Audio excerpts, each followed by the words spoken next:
The drumbeat that had carried everyone's joy through the morning fell quiet the moment Malik pushed open the side door. He was early, 10 minutes early, and no one expected him to be here yet.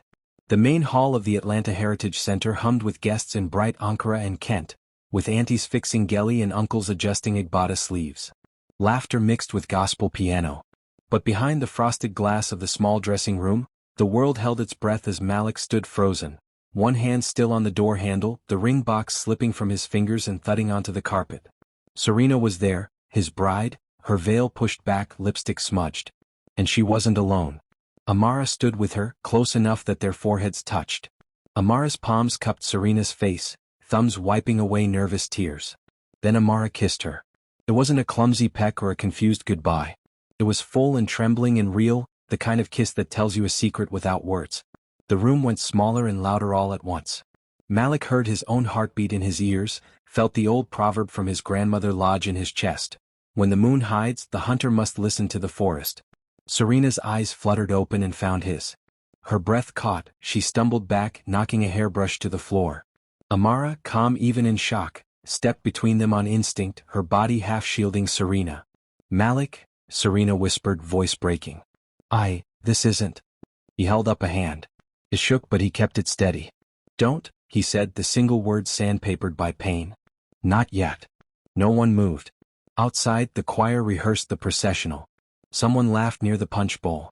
The scent of jollof and baked macaroni drifted faintly under the door, like memory and future blended together. Amara's chin lifted. "You weren't supposed to come in here," she said, not disrespectful, not gentle, just firm. "You were meant to be at the courtyard with Deshaun." Malik took in details he would never forget. The purple ribbon tied at Serena's wrist for something borrowed. Amara's cornrows, neat and clean. The way Serena's hands trembled at her sides as if she had touched fire and only now realized it burned. "I came," Malik said slowly, "because I wanted to see you before everyone else did. Just for 1 minute. To tell you I was nervous too. To ask you to breathe with me." Serena shut her eyes. When she opened them again, Malik saw a storm. Regret. Relief. Fear. All of it. "I didn't mean for you to find out like this," she said. "How did you mean for me to find out?" he asked, and his voice wasn't cruel, only tired. "After the rice? In a year? Never?" Amara took a breath. "Serena, let me handle." "No," Serena said, her voice small but certain. "I have to speak for myself." She faced Malik, tears standing in her eyes. "I care about you," she said. "I do. You are kind. You are steady. You are the kind of man people pray to meet." Malik waited. The silence pulled tight, a drawn bowstring. "But I love her," Serena said, the words like stones falling in a river. "I've loved her for a long time." Amara's jaw clenched like she was bracing for impact. Malik felt something inside him tilt. Images flashed, late-night phone calls where Serena said she was with a friend from school, the way her eyes softened when she said, Amara, like the name itself was a candle, the lingering sadness she never explained. He had known something lived under the surface. He just hadn't known its shape until now. Outside, a distant auntie called, "Where is the groom?" "A beg, don't keep us waiting, oh." Laughter followed. Malik bent slowly, picked up the ring box and slipped it into his pocket. He wasn't sure whether to step forward or backward, whether to run or stay. His father used to say, when your feet reach a broken bridge, your heart decides if you leap. He spoke carefully, like walking over glass. "So why today?" he asked. "Why bring me, our families, all these people, to this edge if your heart was somewhere else?" Serena wiped her cheeks. "Because I was afraid," she said. "And because I wanted to be the daughter my mom could brag about at church. A good bride. A safe choice. And I told myself I could learn to be happy. But standing here minutes away, I felt the walls closing in. Amara came to make sure I didn't go silent. I came to make sure she didn't betray herself," Amara added softly. "No matter what else happens." The word betrayal cut, even though Malik knew it had more than one direction. He had never thought of himself as an enemy to Serena's truth. But in this room, with a veil in one corner and a mirror in the other, he realized he had been a stranger to her private courage. He rubbed his thumb over the ring box in his pocket, feeling the tiny hinge. He remembered the first time he saw Serena, her laugh like a bell at his cousin's cookout, the way she held baby Tay with practiced hands. He remembered how his Auntie Ngozi said, "This one will bring peace into our house," and how he had believed it because Serena's eyes were gentle and she liked to ask old people questions and wait for their long answers. Do you want me to walk away? He asked, surprising himself with the steadiness in his voice. Serena's shoulders shook. I don't want to hurt you. That's not an answer. Her gaze flicked to the floor, then to Amara, then back to Malik. I don't want to marry a man I can't give my whole heart to, she said, and the honesty of it, late as it was, filled the room with a heavy, clean air. Malik nodded once. It felt like swallowing a stone. Then we won't, he said. From the hallway the music shifted. The choir started, Great is thy faithfulness. The door handle rattled. Deshawn's voice came through muffled. Yo bro, you in there? Pastor's asking. Malik stepped back, clearing his throat. I'm here, he called. Give me two. Deshawn's footsteps retreated. Amara glanced toward Serena. We should face this, Malik said. He wasn't sure if he meant the room or the world. He turned to Serena. Our families are out there. Aunties who cooked since dawn. My uncle who drove from Houston. Your mama who has told everyone in the choir that today is proof God answers prayer. They will need words that don't burn the building down. Serena nodded helplessly. I don't know how to tell them. A familiar calm that Malik didn't feel settled onto his face anyway, the calm he wore in emergencies at his job, in traffic jams on I-85, when Auntie's generator blew a fuse during Christmas dinner and everyone looked at him. We will tell them a true thing, he said. Not the whole thing, not yet, but a true thing. And what is that? Amara asked, wary and protective. That a wedding must have two, yes, Malik said. And today we only have one. Serena's mouth trembled. A tear slid down and Amara reached to wipe it. Serena caught her hand instead and squeezed. Malik looked away, not out of anger, but to give them a square of privacy inside the mess. He stared into the mirror. For a moment he saw himself as a boy in Enugu, learning to tie his first tie, his father's hands guiding his. He saw himself at 16, landing in Atlanta, wide-eyed and stubborn, finding cousins in every Nigerian restaurant on Buford Highway. He saw himself last month, choosing the ring with Auntie Ngozi, who insisted on bargaining even in an American jewelry store, making the saleslady laugh until she brought out tea. He blinked the visions away and met his own eyes. We should go out, he said. Before rumors outrun us. He opened the door. The corridor smelled of perfume and starch, a humid river of sound rolling toward the main hall. As they stepped into it, Serena faltered, and Malik slowed until he walked beside her, not touching, but close enough to feel the warmth of a person he had almost called wife. Amara stayed a step behind, quiet, her presence steady. Auntie Ngozi appeared like sudden weather, her geli a bright golden crown. My son, she exclaimed, tugging at his sleeve. Why are you hiding? Oh, people are ready. Do you want us to turn to statues? Malik took her hand. Auntie, he said gently, there's been a change. Her eyes sharpened. What kind of change? Before he could answer, Serena's mother swept up, mint green hat tilted just so, smile ready for the camera. There you are, she sang, then saw the three faces and the smile faltered. What's wrong? Serena, baby, your makeup. Why are you crying? Serena's lips parted, but only a thin sound came out. Malik drew a breath.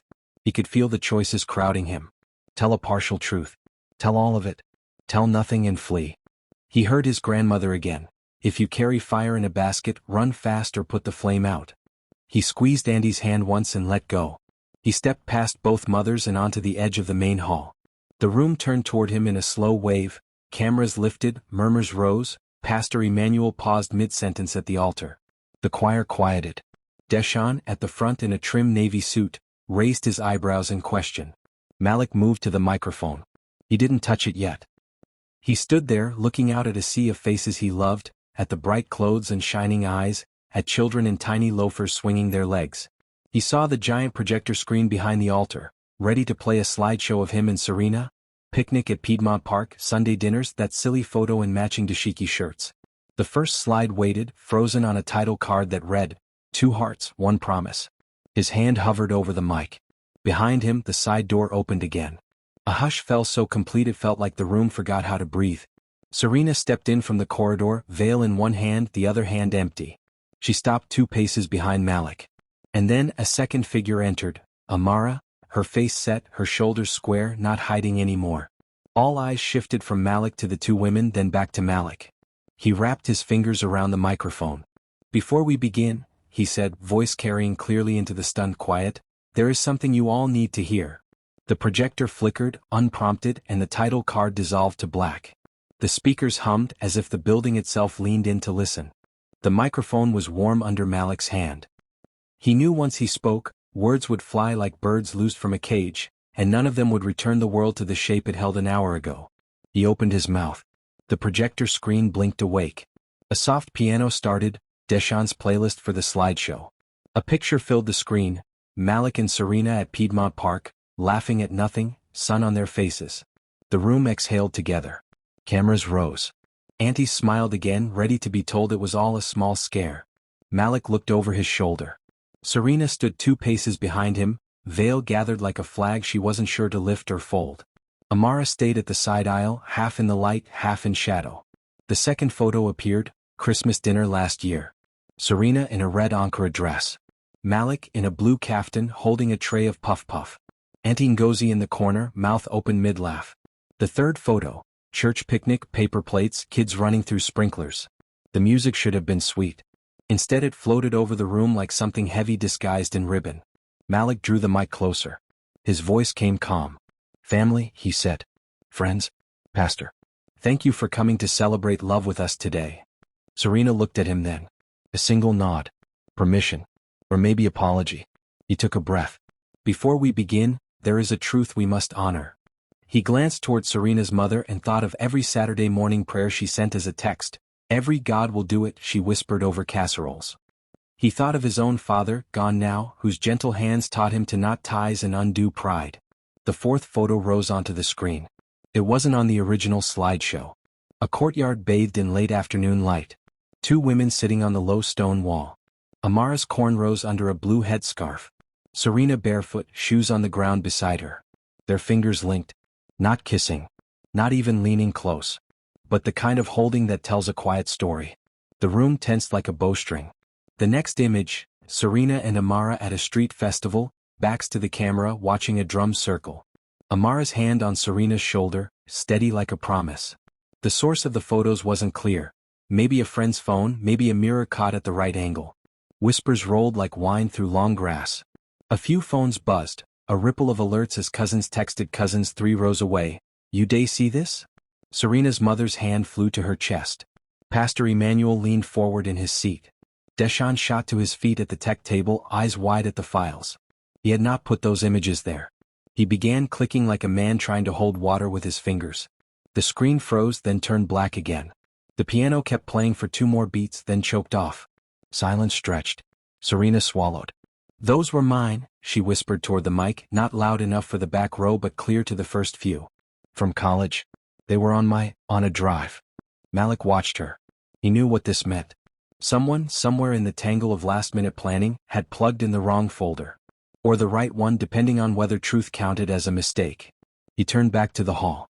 "A wedding must have 2 yes," he said, repeating the sentence he had spoken in the dressing room, giving it to the whole room now. "And today we do not have them." Gasps felt like waves hitting rocks. Auntie Ngozi's mouth opened and closed. Deshawn pressed both palms to the table as if he could steady the ground. A child in the front row asked loudly, "Is the party cancelled?" And his mother shushed him with a trembling hand. Malik kept his voice even. "We are grateful you came. We are grateful for your cooking, your prayers, your flights, your outfits that shine more than the sun." A soft ripple of polite laughter, brittle at the edges. "But we will not marry today." He stepped aside. He did not look for approval. He did not look for blame. He stood like a door that had just been opened and could not be closed the same way again. Serena moved to the mic. Her fingers shook so hard the metal clinked against her ring. She removed the ring and placed it carefully on the edge of the podium, as if returning something fragile to a shelf. She faced their people. "I'm sorry," she said. The words trembled and then found weight. "I am sorry for the food wasted, for the plans broken. I am sorry for the joy you carried here and cannot lay down the way you hoped." She swallowed. "But I cannot make a promise with half a heart." Someone in the middle row said, "Okay," long and low, pain wrapped in disbelief. Serena's mother rose slowly. "Serena," she said, voice thin. "Baby, what is this? Who is this girl to you?" Her eyes cut toward Amara, then away like the light stung. Amara didn't flinch. She stepped forward, stopping at the edge of the aisle. "My name is Amara," she said simply. Her voice held enugu in it, vowels rounded like river stones. "Serena is my friend. And more than my friend." More whispers. More buzzing phones. Somewhere in the back, an uncle muttered a prayer under his breath. Malik remembered the first time he met Amara, 2 years ago, a gallery show in a small space off Auburn Avenue. Serena had dragged him there, excited about this artist who paints stories like songs. He remembered the way Amara's eyes took in everything all at once. The brush strokes, the faces, the exits, and how she smiled at him, warm and steady. He remembered thinking she is the kind of person who stands where storms blow and does not move. Back then he had not understood why Serena's voice softened when she said Amara's name. He thought it was the softness of admiration only. He did not know the other name for it. Now he did. He also remembered Serena's father, who had died the summer after that gallery show. A kind man with slow jokes and big hands, who built wooden toys for the church kids and taught Serena to sand them smooth. He had asked Malik one afternoon on the porch, "What is your promise to my daughter?" And Malik had said, "To be her safe place." The old man nodded and coughed and said, "Safety is good. Truth is better." In the hall, Pastor Emmanuel stood. He did not grab the mic. He stepped closer and spoke in a voice that carried. "Let us breathe," he said. "All of us. Let us be careful with each other's hearts." It eased the room by a small degree, like a cool cloth set on a fevered brow. But not everyone softened. A cousin near the front shot to her feet. "So we came from Baltimore for nothing?" she demanded. "You want to disgrace our family like this? On live stream?" She gestured to the phones. "People are watching." Deshaun, still at the tech table, hissed into his headset, cut the feed," and the volunteer behind the camera nodded wildly. The red light blinked off. But it was too late to stop whispers with wires. Serena's mother took one step toward the aisle, steadied herself on the pew. "Serena, you will come with me now," she said, voice low and shaking. "We will talk in the office." Serena didn't move. "Mama," she said softly, "I can't undo this." "You can undo shame," her mother snapped. Amara took a half step toward them, then stopped as a look from Malik asked her to wait. He turned his body to shield Serena from the eyes that had turned sharp. He spoke to her mother. "Please," he said, respectful but firm. "Let's not carve wounds that take years to heal. Not here." His auntie's voice reached him from the side. "Malik, my son, come." She wrapped an arm around his shoulders from behind, pulling him slightly back as if he were still a boy and she could cover him with her body from rain. "It is enough. You have done the right thing." He wanted to believe her. He felt both weightless and chained. Security at the back doors peered in, unsure if they were needed. A child started to cry. Someone somewhere began humming, "It is well," a shaky, searching hum that wove through all the noise like a thread. Malik closed his eyes for a breath. In that breath, the past unrolled. He saw Serena at that first cookout, handing him a plate with extra plantain because she had noticed he liked it. He saw late-night study sessions at his apartment, the way she lined his books on the shelf by color because it made her happy. He saw the two of them at Grady Hospital when his uncle had a scare, Serena steadying Auntie's hands with tea. He saw all the reasons he had said yes that had nothing to do with money or pride or expectation. He had loved a good woman. She was still a good woman. The story had changed, but her goodness had not. He opened his eyes and found Serena watching him. She seemed smaller without the future they had drawn around her. But there was a strange new light in her too, the kind that comes when a person stops hiding from their own reflection. "Thank you," she mouthed. He nodded. It was enough. He reached for the mic again. "We will return your gifts," he said, practical even now. "We will cover costs as we can. If you need to go, go with peace. If you need to stay, there is food. Let us not waste it. Let us sit and be human together." It sounded foolish as soon as he said it. A cancelled wedding repurposed into a community meal. But perhaps foolish kindness was better than polished cruelty. The side door opened once more. A man in a gray suit slipped in, face serious, moving with the purpose of someone sent on an errand that mattered. He was one of the venue managers. He bent to whisper in Deshaun's ear. Deshaun's shoulders tensed. He looked at Malik, then at Serena, then nodded grimly. The manager walked to the aisle, cleared his throat, and spoke in a low voice to Pastor Emmanuel. The pastor's face changed, shock moving over it like a cloud across sun. "What is it?" Auntie Ngozi asked, grabbing Malik's sleeve. Pastor Emmanuel lifted a hand to quiet the low rumble of voices. "There is a situation," he said carefully. "It appears." He paused, choosing words. "It appears that someone has sent a message to many of your guests' phones. A video." His eyes shifted to Serena and Amara, then away. A video from the dressing room. From minutes ago. Every pocket in the hall seemed to vibrate at once. Screens lit up like a constellation. Serena's breath left her in a soundless gasp. Amara's jaw went hard. Malik felt cold sweep through him, not because of the love it showed, that truth he had already faced, but because of the ugliness of the act. Someone had taken their private moment and turned it into a weapon. Deshawn's voice sliced through the air, fierce now. Everybody please don't share that.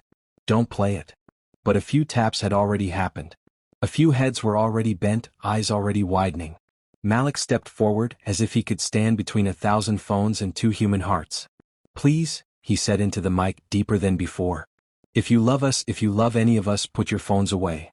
At the edge of the crowd, a young cousin looked up, guilt on his face, thumb hovering over a send button labeled Family Group, Niger/US. He hesitated. The room held its breath. Then an older auntie, the one who hummed, "It is well," began to sing with words this time, soft, shaky but sure. A few voices joined, then more. The sound rose like a fragile canopy. For a heartbeat, it seemed the room might choose mercy.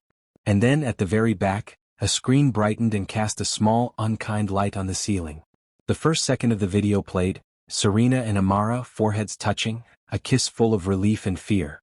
A teenager near the glow whispered, "Wow," too loud. The projector, which Deshawn thought he had tamed, suddenly flickered again. On its vast white canvas, an image snapped into place. Not the video but a paused frame from it, frozen and clean, captured by some automatic sync no one understood in the moment. Every head turned as one. Malik's heart hit his ribs. Across the white screen, beside the paused image, big block letters appeared, the default title of a phone folder. The words were simple, clinical, terrible. Dressing room _. The room rocked as if a wind had struck it. And from somewhere behind the stage, a door banged open. A voice shouted, harsh and frightened, "Who touched the security feed?" The room erupted into chaos. Gasps, shouts, the rustle of stiff fabrics and falling chairs filled the air. Guests scrambled to their feet, whispering and pointing toward the screen that still glowed with that frozen, incriminating frame. The projector flickered, then cut to black again, but the damage was already done. The echo of what everyone had just seen clung to the air like smoke after a fire. "Security feed?" Auntie Ngozi repeated, her voice trembling. "You mean, this was recorded by them?" Pastor Emmanuel raised both hands. "Please, please everyone calm down." His voice strained to rise above the chaos. "We will handle this matter with dignity." But the crowd wasn't listening. Dozens of guests were already checking their phones, whispering to one another in disbelief. Some were angry, others confused, and some, quietly thrilled by the scandal unfolding before them. Malik stood still, his jaw tight, hands clenched at his sides. He wasn't sure if his heart was breaking or burning. The betrayal, the humiliation, it was all twisting together until it was hard to breathe.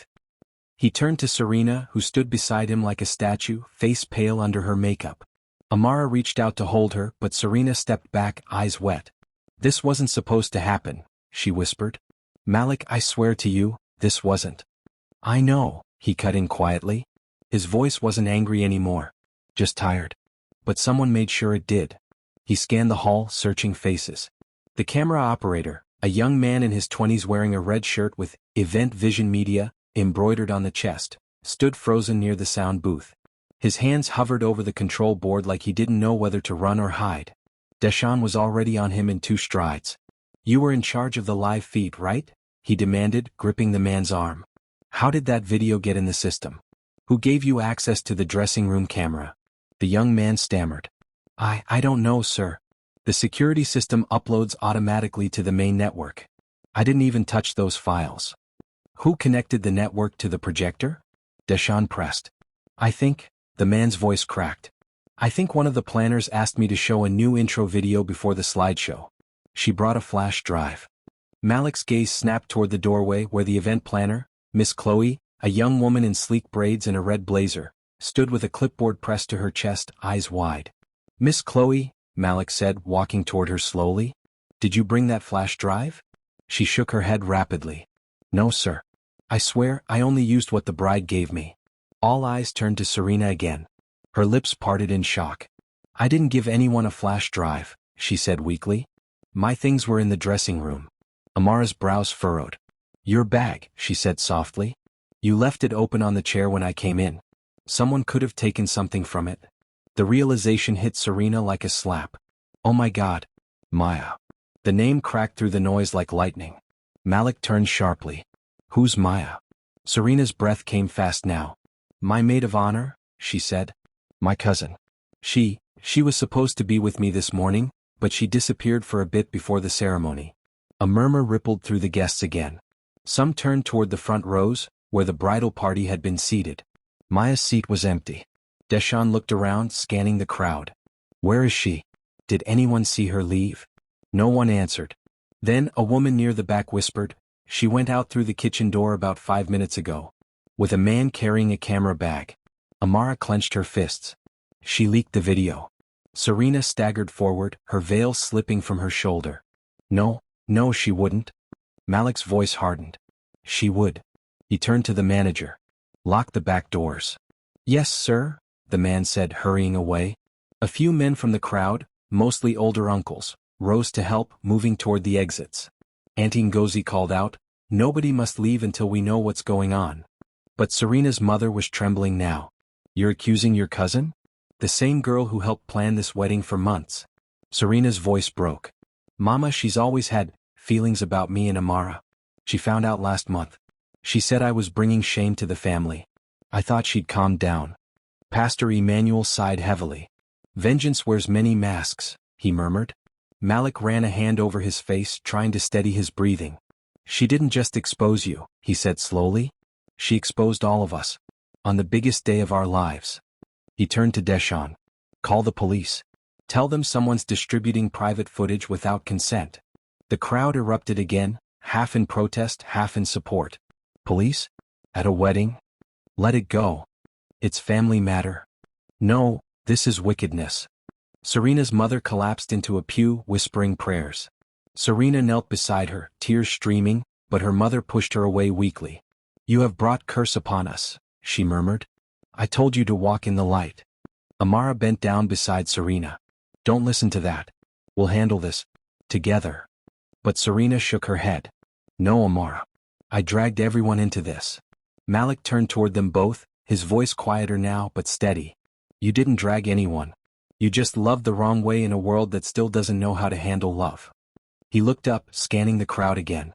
But whoever filmed and leaked that, whoever decided to destroy lives for attention, will answer for it. A hush fell. Even the murmurs stopped.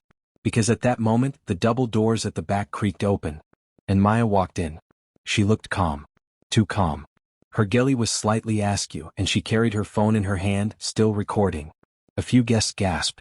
2 uncles tried to step forward, but she raised her free hand like a performer taking the stage. I see everyone's found out, she said, her voice carrying. Good. The truth deserves light. Serena rose to her feet, eyes blazing through her tears. Maya, what did you do? What I had to do, Maya replied coldly. You were about to stand before God and lie. To marry a man when your heart belonged to another woman. To shame this family quietly. I just made sure everyone saw it before the vows. You humiliated me, Serena said, voice trembling. You invaded my privacy. Privacy? Maya laughed bitterly. When you've been parading sin behind everyone's back. No. You needed to be exposed. Amara took a step forward, anger flaring in her eyes. You recorded us. Without consent. That's a crime. It's the truth, Maya shot back. And I'll show it to whoever needs to see it. She raised her phone, camera pointed toward them again. Before anyone could stop her, Malik crossed the distance between them in 3 strides. He grabbed her wrist, firm but not violent, and lowered the phone. Enough, he said, his voice low and controlled. You've done enough damage today. Maya smirked, twisting her hand free. You think you're the victim here? You were just a pawn in their lie. Malik's eyes darkened. Maybe. But I'm still a man. And no man, no human being, deserves to have their pain used for spectacle. He turned to the guests, raising his voice so it carried across the hall. Everyone hear me. There will be no more videos. No more whispers. Whoever shares that footage will answer in court. And if you still have respect for this family, delete it now. Silence. A long, heavy silence. Then slowly, one by one, guests began lowering their phones. Some even nodded. Auntie Ngozi rose from her seat, voice firm. This gathering was meant for love, not disgrace. If you came here to mock, you may leave now. But if you came for family, then sit down. The authority in her tone cut through the tension. The crowd slowly began to settle. Pastor Emmanuel exhaled in relief and motioned to the band to play something soft, anything to calm the air. Maya stood rigid, her expression unreadable. "You can't silence the truth," she said. Malik faced her squarely. "The truth?" he said quietly. "No. But you've turned it into a weapon. And one day you'll answer for that." He turned away, walking back to the front. Serena watched him, her body trembling from the inside out. Amara slipped her hand into Serena's, squeezing it gently. "It's over," she whispered. "They can't hurt us more than this." But Malik paused halfway, and his gaze went distant again, as if hearing something no one else did. "No," he said softly. "It's not over." Because at that exact moment his phone buzzed. He pulled it out. On the screen was a notification from an unknown number. "You think you've seen betrayal? Wait until you find out who paid me to record it." His stomach dropped. He looked up at Maya, whose confident smirk faltered the moment she saw his face. "Maya," he said slowly, stepping toward her again, "who paid you?" Maya's throat bobbed. I don't know what you're talking about." Malik held up his phone. "Then why did I just get this message?" Every head turned toward her. And in that suffocating silence, she whispered one trembling word that made the entire hall gasp. "You're a mother." Viewers, if you were Malik, standing there at your own wedding and hearing that, what would you have done? Do you think Maya was right to expose the truth, or was she completely wrong? Share your thoughts in the comments below and let me know where you're watching from. The hall fell into a stunned, ghostly silence. Every whisper, every shifting of feet stopped the moment the word mother left Maya's lips. Even the hum of the air conditioner sounded too loud. Serena froze mid-breath, Amara's fingers locked around her hand, and Malik's expression turned from confusion to something far colder. He stared at Maya, his voice barely a whisper. "Say that again." Maya swallowed hard, suddenly looking much smaller than the woman who had walked in moments ago, full of righteous fury. Your mother?" she repeated shakily. "She's the one who told me to make sure the truth came out today." Auntie Ngozi gasped, clutching her chest. "Don't drag that woman's name into this nonsense." But Malik's eyes had already gone to the side of the hall, where his mother, Madame Teresa Okafor, sat near the front row in a deep emerald lace gown. Her gelly shimmered like authority itself, and her face, calm, unreadable, was the same face that had comforted him through childhood storms. "Mom?" Malik said quietly. The older woman didn't flinch. She simply placed her clutch on her lap, folded her hands neatly, and rose to her feet. Her jewelry caught the light as she spoke, her tone calm but laced with steel. "I did what a mother should do," she said. Gasps scattered through the room like firecrackers. Malik blinked. "What are you saying?" Madame Teresa stepped forward, unbothered by the hundreds of eyes now locked on her. "I told Maya to make sure this marriage never happened." She turned to face Serena. "Because my son deserves honesty. Not confusion. Not shame." Serena's mother shot up instantly. "Teresa, how dare you? You humiliate my daughter before the entire world? I saved your daughter from living a lie." Madame Teresa snapped back. "And I saved my son from binding his destiny to deceit." "Deceit?" Serena's voice trembled. "Ma'am, I was scared. I was torn. But I was going to tell him after the wedding. I never wanted." "After the wedding?" Malik cut in sharply. His voice cracked like thunder. "So I was meant to stand there, say, 'I do,' and only later find out you were in love with someone else? You think that would have hurt less?" Serena's tears fell freely now. "I was trying to protect everyone." "No," Madame Teresa said coldly. "You were trying to protect yourself." She turned to the crowd, her voice rising. "Do you know what I found out? 2 nights ago, this so-called bride and her companion were planning to elope after the wedding to start a new life in another state. I got a message. Pictures. Proof. That's a lie." Amara stepped forward, furious. "We talked about leaving, yes, but not to run away. To find peace after facing this. You twisted that." Madame Teresa's lips curled. "Peace?" she repeated mockingly. "You call sin peace? You seduced my son's fiancée and call it love?" The crowd erupted again. Some shouted, "Let God judge," while others muttered, "She's right." The energy turned sharp, divided, half pitying Serena, half defending Malik's mother. Malik stood rooted, his chest heaving. His mind was spinning. "You hired someone to spy on her? To record her?" Madame Teresa hesitated for the first time. "I told Maya to find proof if there was anything wrong. I didn't tell her to record indecency." Maya's voice cracked. But you said, do whatever it takes. You promised to pay me once everyone saw the truth. You stupid girl. Madame Teresa hissed. You were meant to show me, not broadcast it. Deshawn stepped closer, shaking his head. Auntie Teresa, do you realize what you've done? You didn't just stop a wedding, you destroyed reputations. That video's already spreading online. People outside this hall are already talking. The words hit Malik like a hammer. Online? Deshawn nodded grimly. It was streamed for a few minutes before I killed the feed. Some folks recorded clips. It's on TikTok, WhatsApp, everywhere. The crowd murmured louder, phones lighting up again as guests began checking their screens. The air buzzed with shock, curiosity, and fear. Serena pressed her hands to her head. Oh God, my job, my church, my family, everyone will see it. Amara put her arm around her. Look at me, she whispered. You're not alone. Whatever comes, we'll face it. Madame Teresa shook her head. Face what? You two should be ashamed. You call yourselves women of God, yet you mock his design. Enough. Malik's voice boomed through the speakers, silencing everyone. That's enough. He turned to his mother, anger burning through his voice. You could have talked to me. You could have asked. But you decided to humiliate Serena and destroy an entire family just to prove you were right. Malik, she said softly, her tone almost pleading now, I was protecting you. From what? He demanded. From heartbreak. You gave me something worse. He stepped closer until they were face to face. You taught me that truth without compassion is cruelty. You used to say that to me when I was a boy. Did you forget? Madame Teresa's eyes softened for a moment. I didn't forget. I just couldn't watch you walk into a life that would destroy you. Malik's shoulders dropped, his anger fighting his grief. Maybe I had to destroy myself to learn what love really is. A heavy silence fell again.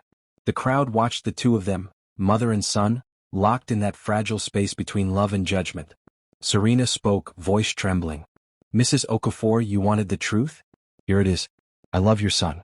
But I also love Amara. And that's the battle I've lived with every day. Not because I wanted to hurt him, but because I was afraid to hurt you. Afraid to disappoint everyone. You think I'm proud of this? Her words carried through the hall like smoke curling around hearts. Even the harshest faces softened slightly. Madame Teresa looked away, swallowing hard. For the first time, her eyes glistened.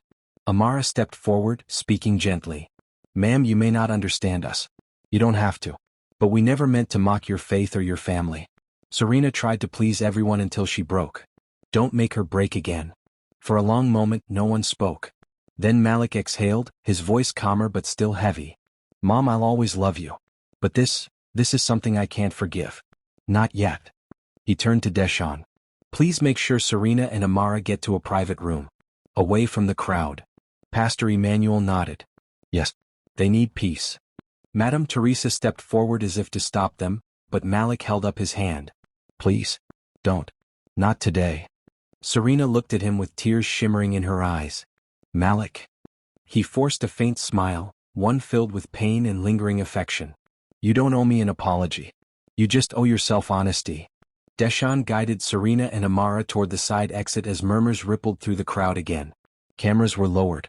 A few people began quietly gathering their things, whispering prayers or shaking their heads in disbelief. When the doors closed behind the women, Malik turned back to his mother. You've always said family should stand on truth. Well, now the truth is standing on us. I hope you're proud. Madame Teresa didn't answer. She simply turned and sank slowly into her chair, her once regal posture folding in on itself. Malik looked around the hall. The decorations, white roses, gold ribbons, the words forever begins today spelled out in flowers, suddenly looked cruelly ironic. He walked to the stage, removed the boutonniere from his chest, and placed it gently on the altar. There will be no wedding today, he said quietly. But there will be lessons. He paused, looking at the crowd. If love doesn't start with truth, it always ends in tears. Then he stepped down from the altar and walked out through the main doors, leaving the murmuring, the stares, and the noise behind him. Outside, the late afternoon sky was bruised purple and gold. The scent of fried plantain from the caterer's tent floated through the air. Malik stood there for a long moment, breathing deeply, trying to remember who he was before this day. Then his phone buzzed again. Another message from the same unknown number. She wasn't the only one I recorded. You should check the pastor's office. Malik froze, staring at the screen. The world around him blurred. Behind him, the church doors swung open and Deshaun ran out, face pale. "Bro," he said panting. "You need to come back inside. Something's happened." Malik's voice barely rose above a whisper. "What now?" Deshaun swallowed hard. "The pastor's computer. Someone just found another video." The words hit like thunder. Malik's stomach tightened. "What video?" Deshaun hesitated, eyes wide with disbelief. It's not about Serena." Malik frowned. "Then who?" Deshaun looked him dead in the eye. "It's about your mother." The air inside the hall had changed. What had once been heavy with shame was now thick with dread. Conversations fell to whispers, whispers to silence, and silence to the low hum of phones vibrating in pockets. When Malik stepped back through the doors, every eye followed him. Pastor Emmanuel stood near the altar, his face grave. Deshaun was beside him, holding a small flash drive between his fingers like it was something poisonous. Malik walked toward them slowly. "What's that?" Pastor Emmanuel exhaled, wiping his brow with a handkerchief. "One of the ushers found it plugged into my office computer," he said quietly. "When we opened the folder, there was a video. Your mother is in it." A low murmur rippled through the guests. Auntie Ngozi whispered a prayer under her breath. Malik's jaw tightened. "Show me." The pastor hesitated. "My son, maybe this is not the place."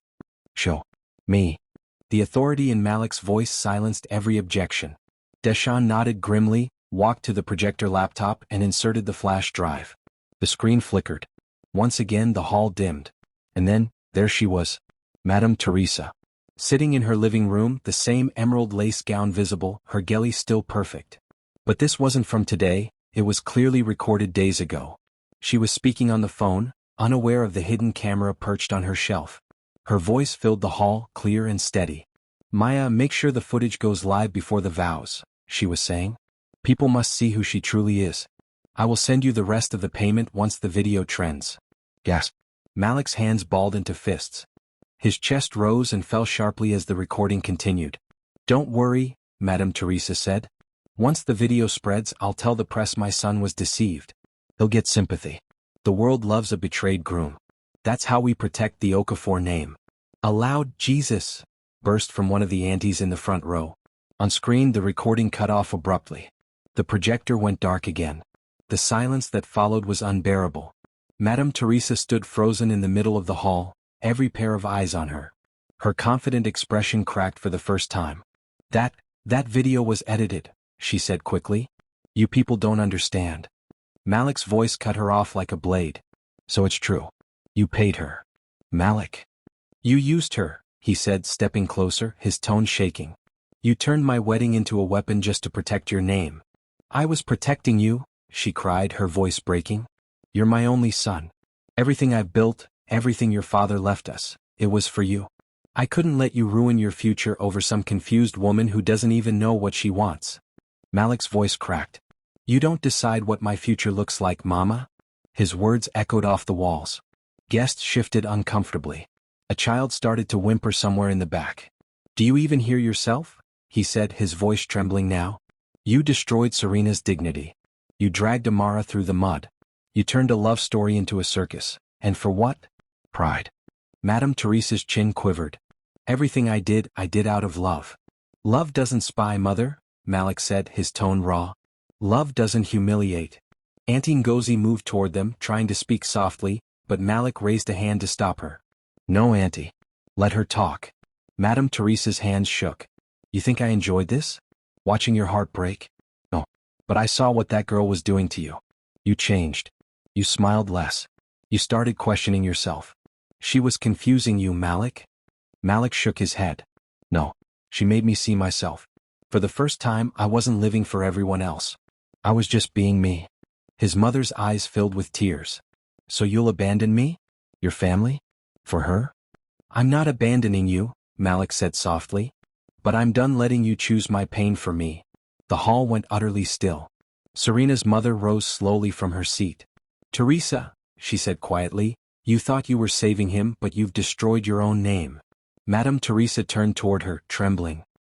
You think you're better? You raised a daughter who—" "Enough." Pastor Emmanuel's voice thundered. "Both of you have said enough." He stepped forward, his tall frame commanding the room. "This place was meant for union, not destruction. Look around you.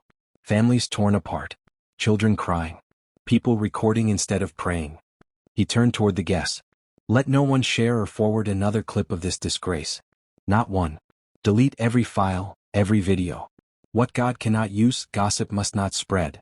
Then his gaze softened, resting on Malik. My son, you have suffered in one afternoon what many men never face in a lifetime. But bitterness will chain you if you don't let it go. Malik's eyes burned. How do I forgive something like this? The pastor sighed. You don't do it all at once. You start by walking away from the fire. Malik looked down. He could feel tears threatening, but he swallowed them back. Slowly he reached into his pocket, pulled out the ring box he'd carried since morning, and opened it one last time. The diamond inside gleamed under the lights, pure, untouched by the madness around it. He closed it again and turned toward his mother. You gave me life, he said quietly. But today you've also taught me how to let go of it when it becomes poison.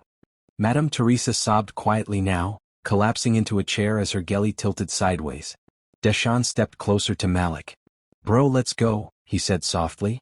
Malik nodded, turning toward the exit. As he walked down the aisle, people stepped aside silently. No one stopped him. He pushed open the doors and stepped into the fading evening light again. Outside, Serena and Amara were sitting on the steps of the courtyard, heads close together. Serena looked up as Malik approached. Her eyes were red but calmer now. Malik, she began, standing slowly. He stopped a few feet away. For a long moment, no one spoke. The world was quiet except for the rustle of palm leaves in the warm wind. You saw it? She asked finally. He nodded. I did. I'm sorry, she whispered. For all of it. He looked at her for a long time. Don't be sorry for being honest, he said finally. Be sorry that you waited this long. Amara stood too, folding her hands nervously. We never meant to hurt you. I know, Malik said, looking between them. And I don't hate either of you. You loved in secret because the world made it dangerous. I just wish you hadn't used me as your hiding place. Tears filled Serena's eyes again, but she nodded. You deserved better. He forced a small smile. Maybe one day we all will. He turned away, but before he could take a step, Amara called out. Malik, wait. He paused, glancing back. Amara hesitated, then said softly, The person who sent you that message? The one who recorded your mother? Yes. Her eyes flicked toward the gate. They're still here. Malik frowned. What do you mean? Amara pointed. Across the courtyard, by the black SUV parked near the catering van, a man in a gray hoodie was leaning against the car, filming them with a phone. Deshaun cursed under his breath. Not again. Malik's instincts kicked in. He strode quickly toward the man. Hey. Stop. The man turned, startled, then bolted. Malik chased him across the courtyard, through the line of parked cars.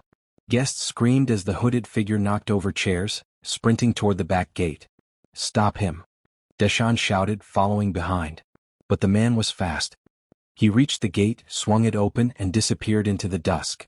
Malik stopped at the edge of the parking lot, breathing hard, his heart pounding. The man was gone, but something glimmered on the ground where he had been standing. Malik bent down and picked it up.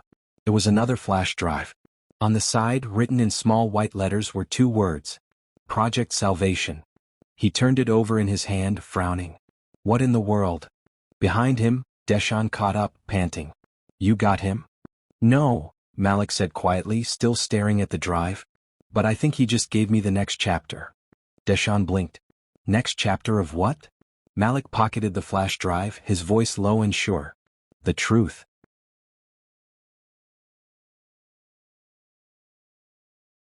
The next morning, Lagos was wrapped in a thin mist, the kind that made rooftops look like they were hiding secrets.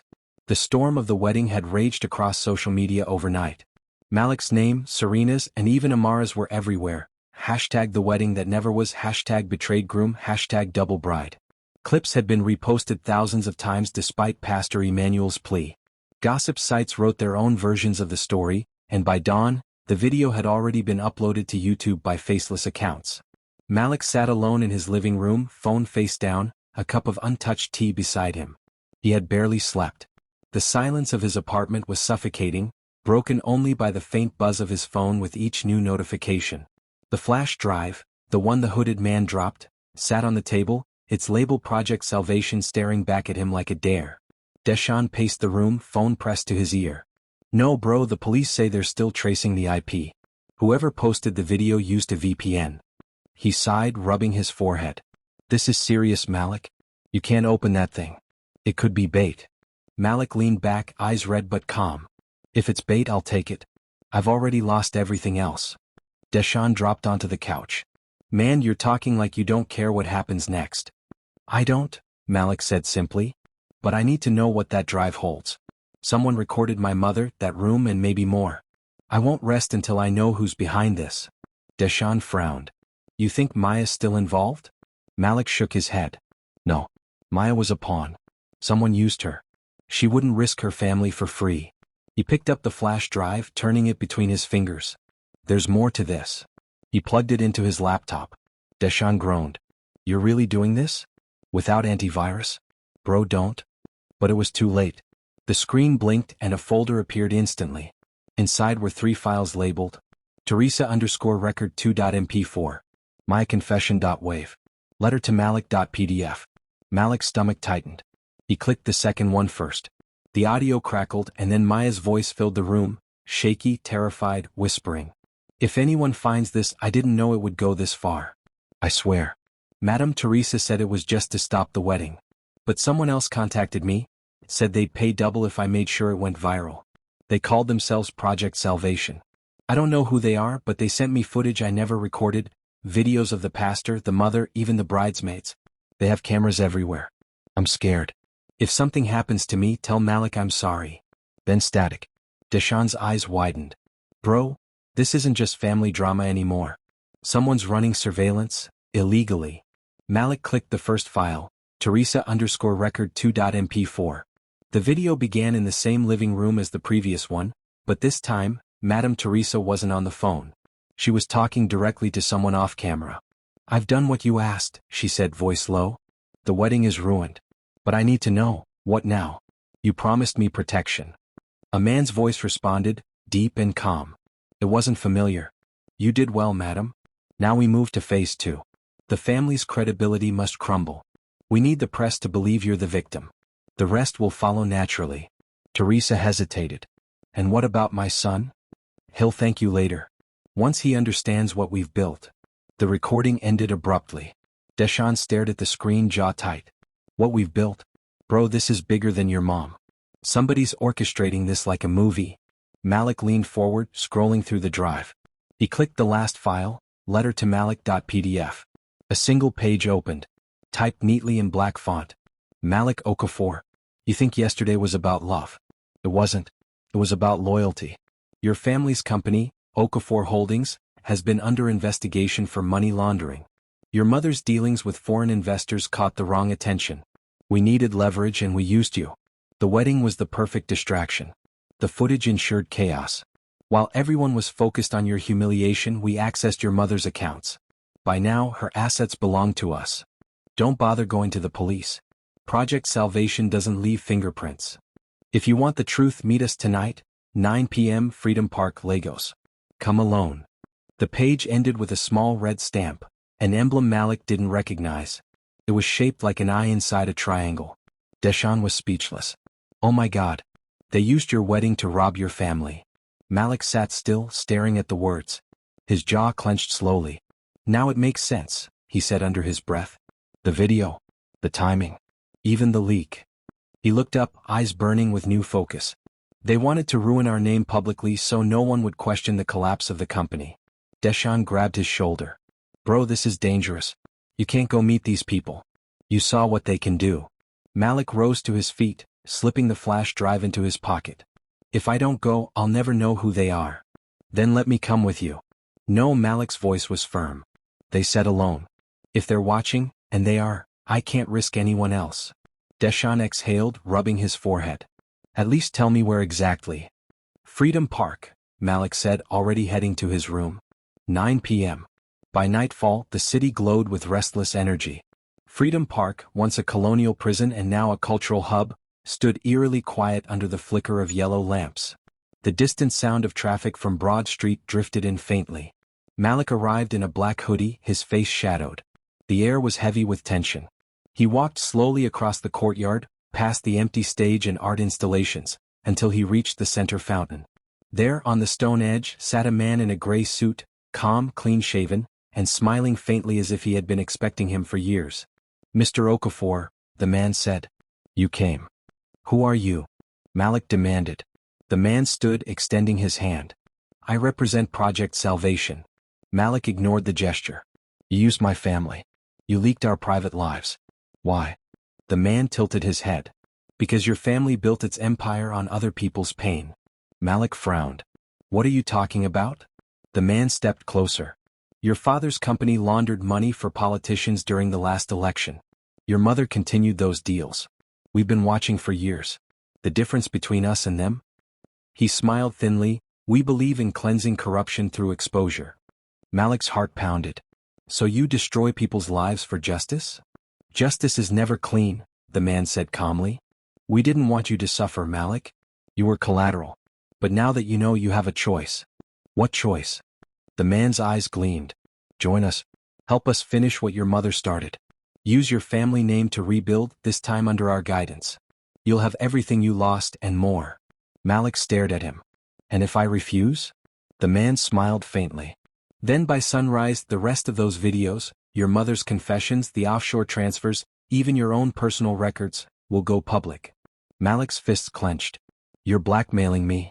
"No," the man said softly. "We're inviting you to be reborn." For a long moment, Malik said nothing. The fountain behind him gurgled softly. Somewhere in the dark, a siren wailed in the distance. Then Malik's voice came low, almost steady. "You think you've broken me," he said.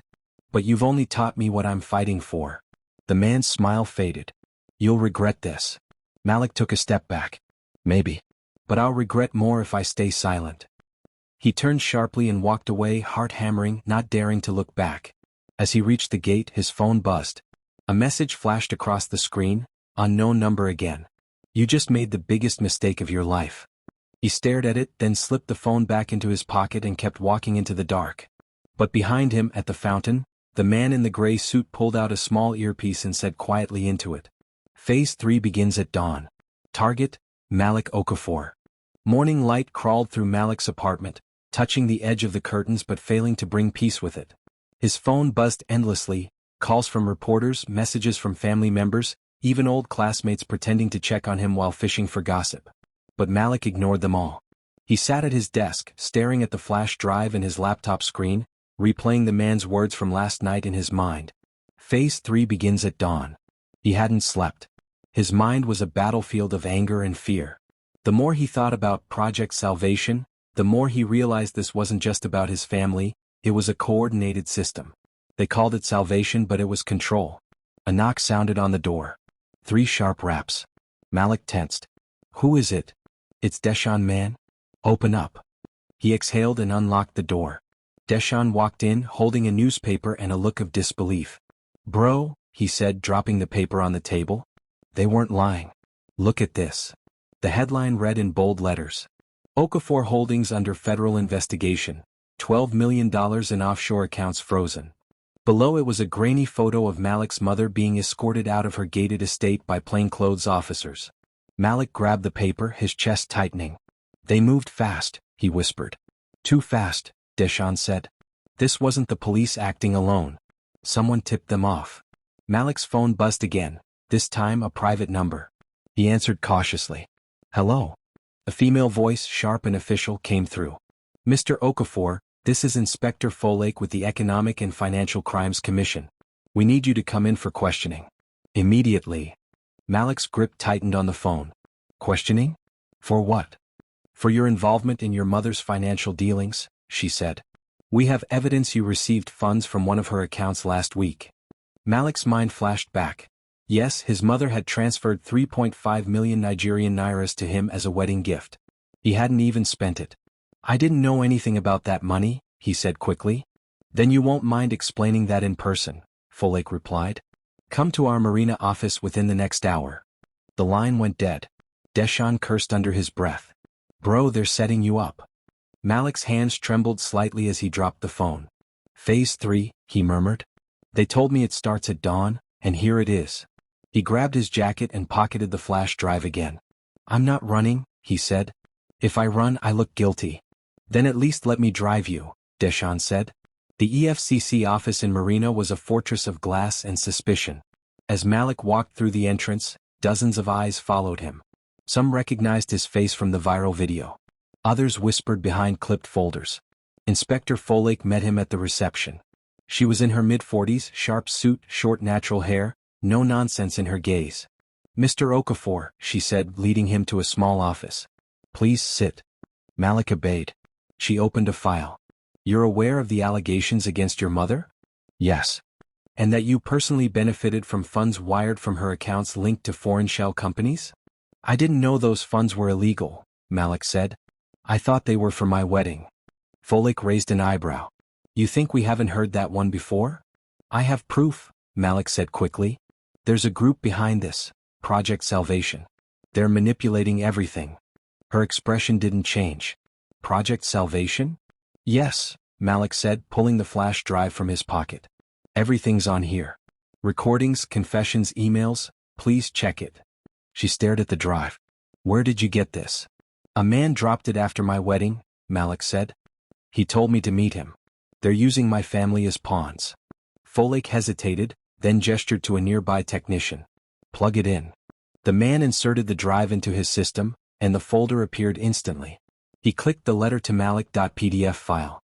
The message appeared exactly as before. Folake read silently, her brow furrowing. "You're telling me this was sent to you?" "Yes. Last night." The technician frowned suddenly. "Ma'am, the drive's doing something strange. It's installing wait." The computer screen flickered. Then every monitor in the office went black. A robotic voice filled the air. "Project Salvation activated. Phase 3, Retribution." Everyone froze. The lights flickered, and the screens filled with flashing images, documents, photos, bank statements, streaming rapidly across the monitors like a flood. Folake stood up sharply. "Cut the power," she barked. But it was too late. All at once, every printer in the office came alive, spitting out pages. Malik's heart sank as he saw what was on them: classified EFCC records, secret investigation notes, and internal memos about other corrupt politicians. "Dear God," Folake whispered. "It's hacking us." Malik backed away slowly. "They're using the drive as a Trojan. I told you, they wanted chaos." Folake turned to him sharply. "Turn yourself in. Now." "I didn't do this," Malik shouted. "You plugged it in?" "Sir, you brought the device." Two officers rushed toward him. Malik's instincts kicked in. He ducked past them and bolted for the exit. "Stop him," Folake shouted. But Malik was already gone, pushing through the crowd, sprinting into the sunlight. Deshawn's car screeched to a halt as Malik burst out of the gate. "Drive," Malik shouted, diving in. Deshawn hit the gas, tires screeching. "What happened?" Malik panted. "The drive was a trap. It hacked the EFCC. They think I did it." Deshawn cursed. "They're going to label you a cybercriminal, man." Malik looked out the window, watching the skyline blur by. That's what Project Salvation wanted, to destroy the Okafor name completely. He clenched his fists. But they made one mistake. "What's that?" Deshawn asked. "They forgot I'm still alive." That night, Malik and Deshawn hid in an old auto workshop belonging to Deshawn's uncle in Yaba. The smell of engine oil and metal filled the air. Deshawn set up his laptop. "I've been tracing the metadata from that flash drive before the system went haywire," he said. "Guess what? The file path led to an IP in Abuja." "Abuja?" Malik frowned. "Government territory." "Exactly," Deshawn said. "Whoever Project Salvation is, they're not just hackers. They're insiders. They used EFCC systems to cover their own tracks." Malik rubbed his temples. "So the same people exposing corruption are corrupt themselves." Deshawn nodded grimly. "Looks that way." Malik's phone buzzed again. Another unknown number. He hesitated, then answered. The voice that spoke this time was female, but calm, commanding. "Mr. Okafor, you escaped arrest. Clever." "Who is this?"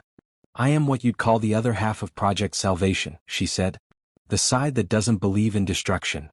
Malik's breath caught. "Then tell me, why are you doing this?" There was a pause. Then the woman said softly, "Because your mother wasn't innocent, but she wasn't guilty alone. There's someone else she protected. Someone you trust." "Who?" Malik asked. The voice replied, "Look closer to your own circle, Mr. Okafor. Project Salvation didn't start with your family, it started with your father. The line went dead. Malik stared at the phone, frozen. My father? He whispered. He's been dead for 10 years. Deshaun frowned. Bro, are you saying? But Malik's expression darkened, realization dawning slowly. Maybe not, he said. Maybe he's not dead after all.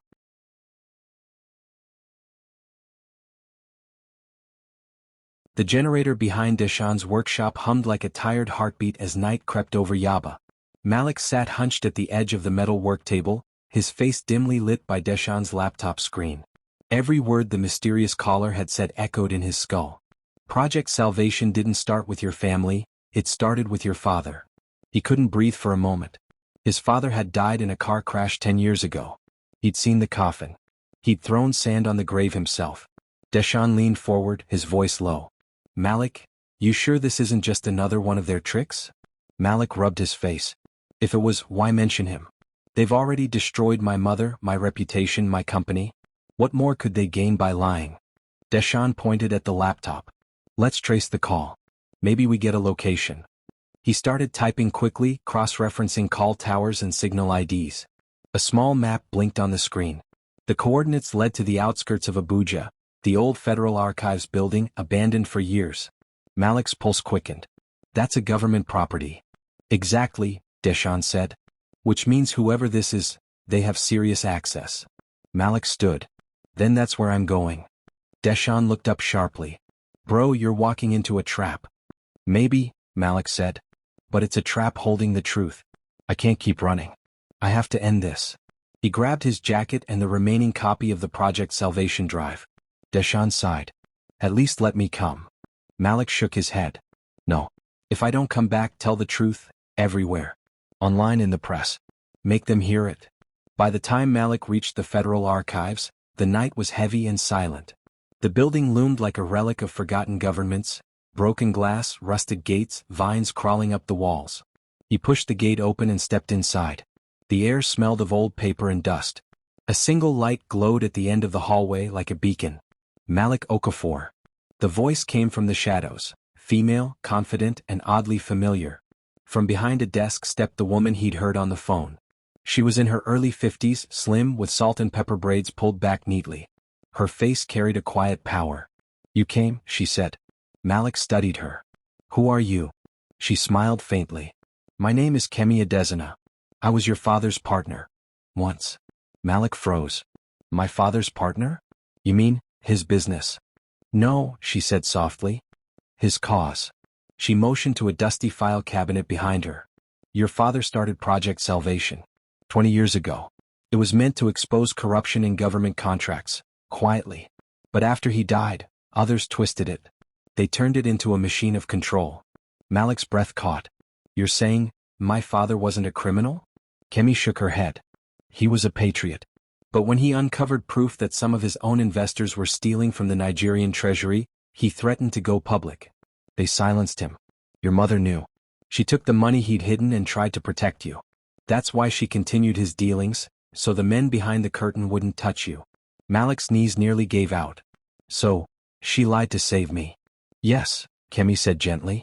And in doing so, she became the villain in their story. Malik ran a hand through his hair. Then who's controlling Project Salvation now? A voice echoed from the darkness behind him. That would be me. Malik spun around. A figure stepped forward, the man in the gray suit from Freedom Park.